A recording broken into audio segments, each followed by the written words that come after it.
मैं एक मध्यम वर्गीय परिवार में पैदा हुआ और कई भारतीयों की तरह मैं भी मांस और अंडे खाकर पला बड़ा। सभी प्रकार के मांस मजे से खाकर भी मैं अपने आप को एनिमल लवर समझता था। मेरा मानना था कि इंसान का खाना तो उसका निजी मामला है। पर मेडिकल कॉलेज के तीसरे वर्ष में एक दिन मैं गलती से मीट मार्केट चला गया और उस दिन से सब कुछ बदलने लगा। मैं इस मीट इंडस्ट्री के बारे में और जानना चाहता था और मैं जितनी गहराई में गया गंदगी उतनी ही बढ़ती गई। अब मेरे पास दो रास्ते थे, या तो मैं इन सारे तथ्यों को अनदेखा कर दूं या फिर किसी की परवाह किए बगैर इस मुद्दे को उठाऊं, सच को लोगों के सामने लाऊं। मांस खाने के पक्ष में जो तर्क थे वो सारे मेरे सामने ढेर हो गए और मैं रातों रात शाकाहारी बन गया। अगले 2 साल मैंने देश के अलग अलग प्रांतों में विभिन्न लोगों के साथ पशु क्रूरता के बारे में बात की, उनके विचार जाने। पर जब मैंने दूध और डेयरी प्रोडक्ट्स से जुड़ी क्रूरता की बात छेड़ी तब लोग मानने के लिए तैयार ही नहीं थे। डेयरी उत्पादों से जुड़ी ये क्रूरता लोग क्यों नहीं देख पा रहे हैं, ये मेरी समझ के परे था। मैंने इस मामले में जांच करने के लिए कई वक्ता, पत्रकार, न्यूज़ चैनल्स और इन्फ्लुएंसर्स से संपर्क किया। इस कहानी में किसी की खास दिलचस्पी नहीं नजर आई, लेकिन मैं सच जानना चाहता था।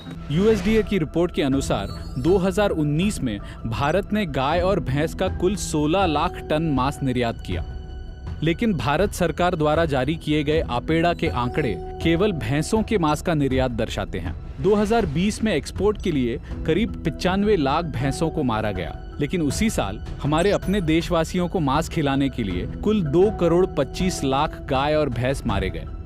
पशु हत्या के ये आंकड़े चौंका देने वाले हैं।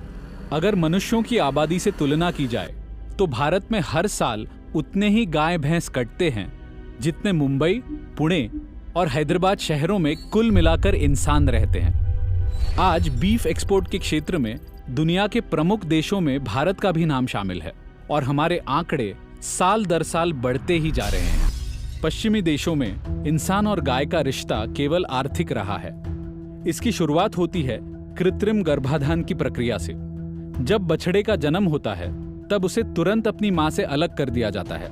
मां के दूध का एक बूंद तक उसे नसीब नहीं होता। सारा दूध मनुष्य अपने लिए रख लेता है। जब गाय दूध देना बंद करे तब उसे मार दिया जाता है।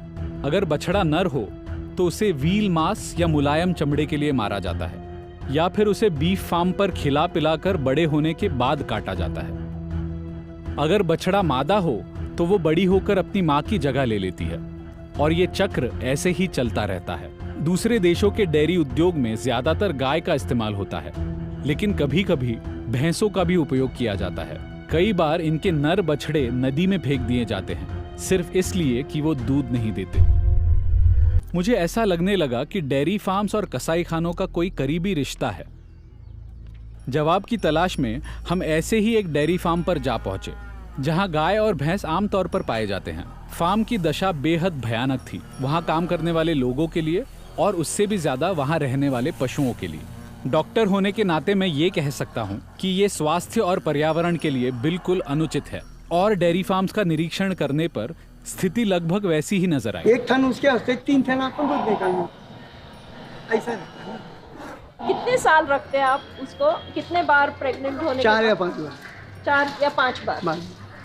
तो बाद में क्या होता है, उनका उम्र कम होने तो दूध भी कम हो जाता ना, फिर तो उसको रख के आप लोग को कुछ मिलता नहीं ना, क्योंकि इधर सब दिक्कत का लाने को, इधर आपने कोई खेती नहीं कि खेती से खिला सकते, उनको करके रखते हैं ज़्यादा 4 या 5, तो वही पैसे में दूसरी नहीं लेने के, थोड़े बहुत पैसे डालते हैं। वो पूछ रहे हैं कि आप जब उनको बेच देते हैं ना, आपको पता है कि क्या होता है उनका? नहीं, अभी समझो मैं आपको बेचा, अभी आप रहने को समझो बम्बई में, आपने भैंस बम्बई ले गए, फिर आपका मेरा कंफ्यूजन है, दीजिए खत्म हो गई कहानी। कोई नजू का बाद में पता नहीं होता है कि नहीं, वो फिर किधर गई, वो उसका आप लोग को मतलब आप लोग को पैसा मिला, ये दीजिए, इसके जगह पे दूसरी नहीं ली ले, खत्म हो जाता है। क्या है? हाँ, उम्र गया दूध निकालने के लिए उसका वासरू होता, वासरू बच्चा फोटो बड़ा था, इसका बच्चा है, मर गया है, ऐसा चूची पकड़ेगा, पाना छोड़ेगा, दूध निकालेगा।